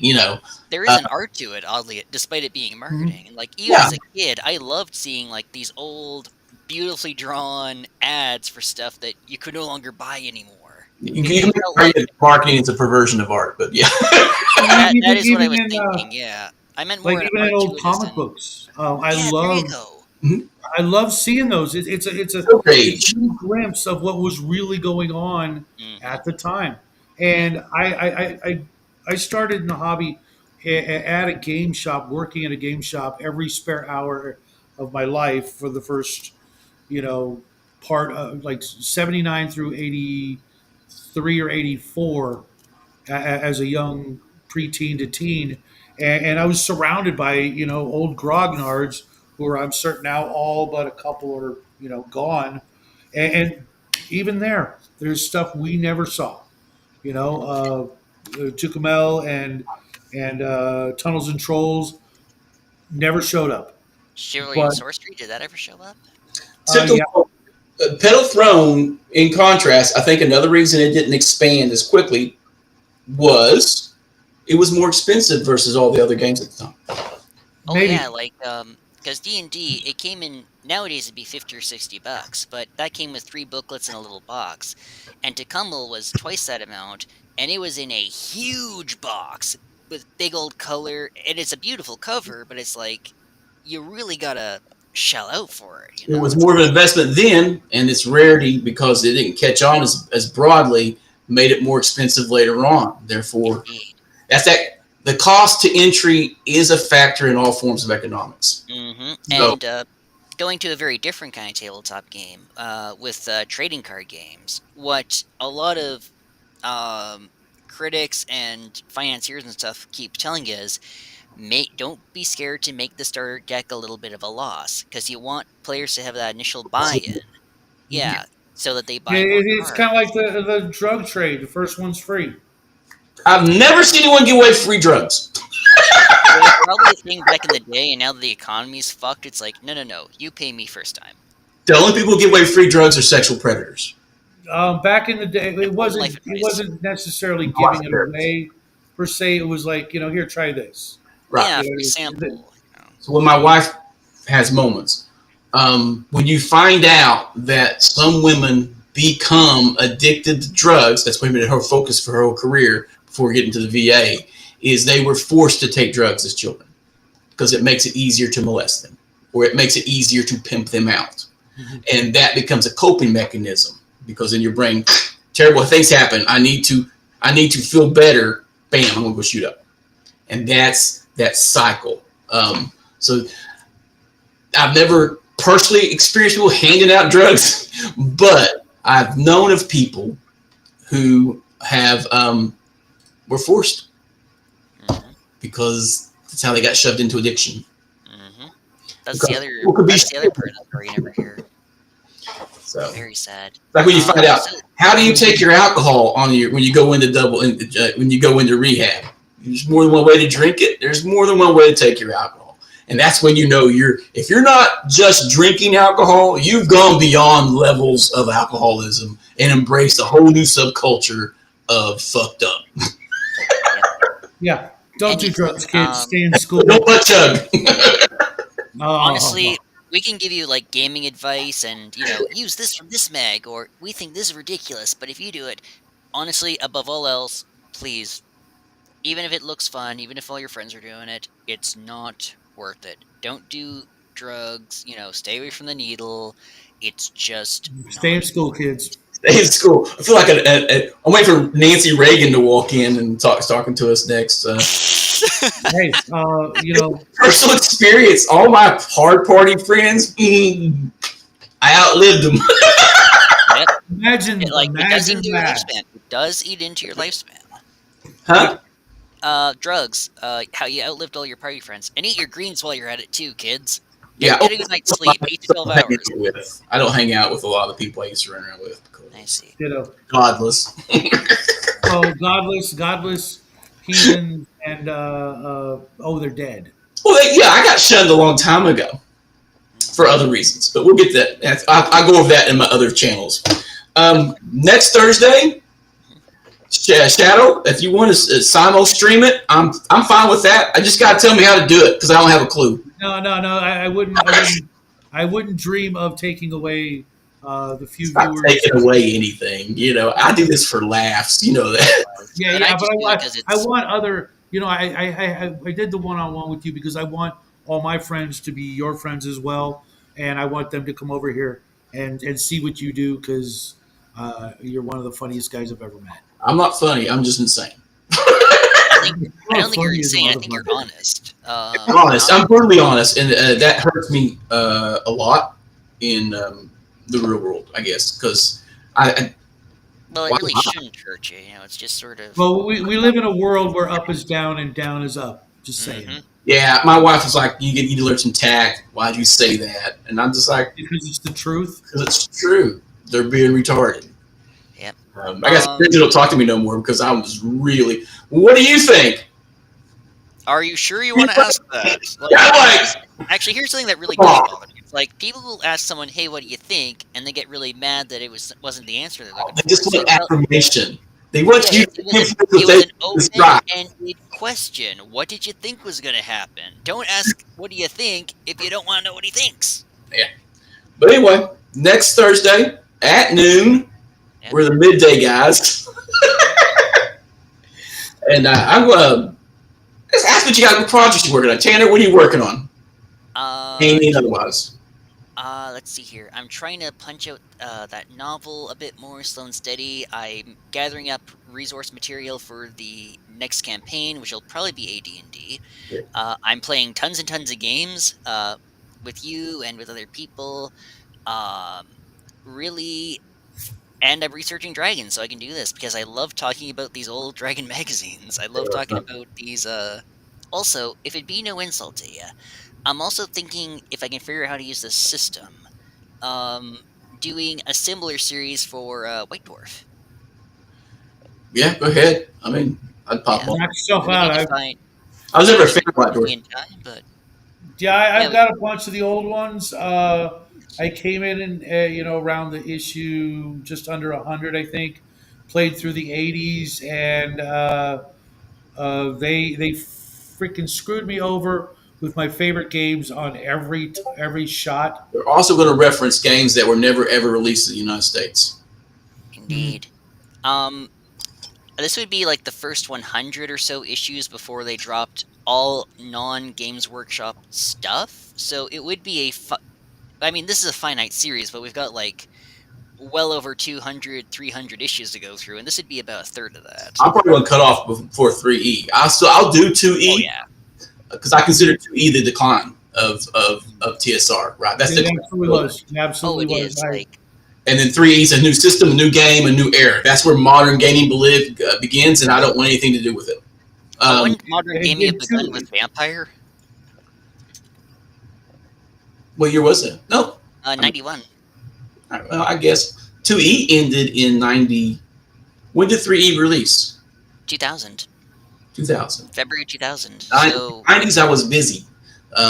So gaming became more war gaming and less D&D or less like, TTRPG. The 2E but was yeah, just to, definitely the beginning of the end and the beginning Yes. of the woke mind virus when it came to our particular hobby. And indeed. it had a couple of good ideas and a couple of good products, but for the most part, even its original design was meant to screw people. Right, and it was watered down versions of AD&D. It was watered down, and they bent the knee to the original Pearl Clutchers. And even outside of censoring demons, devils, assassins, and half orcs and monks, The double down. yeah, censoring, yeah, getting rid of them or renaming them. I'm going to put titties on the cover. Yep, you're not allowed to put T's on the cover anymore. This is where I'm going with though. It's also that one of the policies they instituted is that you couldn't play the game at the office, which means that a lot of these settings, and I do still think a lot of those settings are great that they produced. A lot of them are so overpowered because they weren't playtested properly. Right, they were outsourced. They were outsourced to Greenwood. They were outsourced. Mm-hmm. How can you back a company that doesn't let you test the product? Or See, on company hours. That's the important thing. they Like, don't say what understand you will, the though. game. That's right. And Gary Gygax, like, yes, he made great mistakes as a leader. Yes, he was very egotistical. During the meeting where he was hoisted out, one of the last thing he said was, "Why are you giving it to her? Why aren't you giving it to this guy here? People respect him. She's going to ruin this company."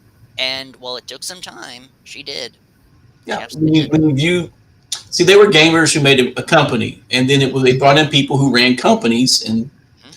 that then it becomes a product. All right. Yeah, The second something becomes a product, it has to be watered down to the lowest common denominator. So for 2E versus 1E, not only did they bend the knee and change some stuff to make it a more brand acceptable thing, which is way over the top of now, right? yeah.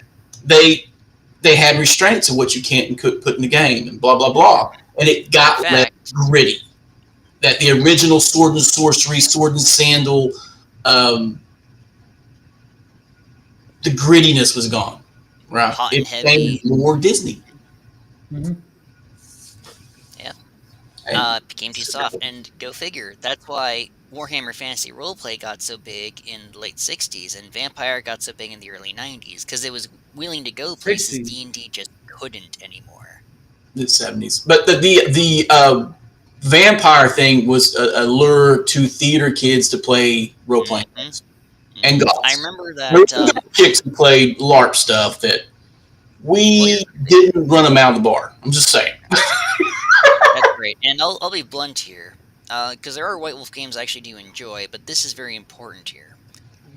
There was a documentary which was really just a big commercial for the MMO that went nowhere and then got turned to 5th edition, which was really bad.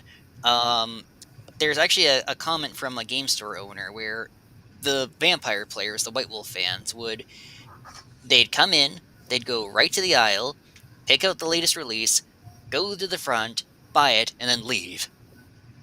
Yeah, well, the LARPing was about making other people uncomfortable. You're not going to make other people uncomfortable at game stores on your gaming. They don't care. That's right. Like, but take note of that. They wouldn't discuss the latest game. They wouldn't be like, "How's your game going?" They wouldn't be like, "Hey, man," just in there, It's not buy it, different left. than the furry coming in and buying stuff, winking their tail around. If no one says anything, they go somewhere else to make someone else uncomfortable. Hmm. It's about revulsion. Some It, people get a kick off revulsion. yeah, man, the shock jocks. Well, no, I wouldn't say shock jocks. I'm talking about physically making other people Oh, trust physically me, and I emotionally know what you meant uncomfortable. there. To me, they're kind of two sides of the same coin. But There's a lot of gays like that. yeah. It's actually normalized that they have to go to the next extreme. Hmm. That's a psychological thing. Like So. the slippery slope. No, slippery slope. It's no longer a fallacy because it became real. Slippery slope was never a fallacy. I think it was a There you sign go. to prevent people from preventing policy that would Mhm. it would always lead to where this was. Yep. That was always Follow the rabbit control. trail. Where is this going to go? This is where it's always the gullus. I don't think it was ever a fallacy because there are people who said that was a fallacy. They share traits. It's like these But Mark now we're scumbags so far are off. telling you this is a fallacy. This is where this came from. Shocker. But now we're so far off Dragon Magazine, it's not even funny. Right. This is reckless rants territory. Yeah. But final We're doing the thoughts pivot. He's on not even here. final thoughts on Dragon number 5. I was thinking the same freaking thing the whole time. I'm like, well, when are they gonna hit the pivot? Because Pivot. it's pretty I much thought about putting down that lately too. I'm like, can't be everything, bro. But yeah, let's bounce. Otherwise, we'll talk another hour. Yeah. Steve, Final I thoughts, love guys. that. I got shit to do. what was your? I didn't get to you about your projects and shit you're working on. I'm right now. I'm really working hard on my Traveler 25 game that will start this Saturday, and my D&D game that I'm still running on Sundays. And I've got a game Friday with Bo, which is GURPS, but Yeah, you know. And then tonight we're reviewing the Andre Norton Beastmaster first book. finish Uh, reading it. yeah, I'm not done. Get on it, man. Andrew Norton. So Right. favorite. Yeah, you can hear my opinions and the opinions of the others who read it tonight at 5 p.m. California time. 8 And Eastern Standard. Yeah. Pardon me, I didn't mean to skip over you there. And Bees, what are you doing? I'm running 2 Dragon Slayer campaigns. I'm getting ready to launch a Wretched Space campaign that's going to be bi-weekly. I have a harder time writing science fiction and modern compared to fantasy. So I'm just winging it. And then I got a few more weeks. I'll be doing more grandpa stuff. So I'm seeing how that's going to affect my time. But otherwise, weekends I do stuff with the family, and during the week I'm going to have more family stuff to take care of. And but you know, same stuff I've always been doing. Run my mouth online, making videos, making people uncomfortable on X, and talking to you guys. Making good work, my friend. Oh my god, my pastor found my meme stash online. He's like, "Did you make these?" I'm like, "Oh god." Honestly, invite him to play some D&D. I'd love to meet you. He's a board gamer, so yeah, we're gonna be doing some. We're gonna be doing a board game time at church. Awesome. Like, You guys have more yourself. people. They were like, "We'll do this, and we'll get everybody together and have some fellowship." I was like, "More people to crush." Yeah, that's where it's at. Any final thoughts on Dragon number 5 before we prepare for Dragon number 6? Yeah, it was solid. Solid. It's like the artwork too. Oh yeah, the artwork's getting better, the articles are getting better, and I'm always happy that Memoirs Alpha is getting some sugar. So thank you very much for watching, everybody, and take care. Later, guys. Happy trails.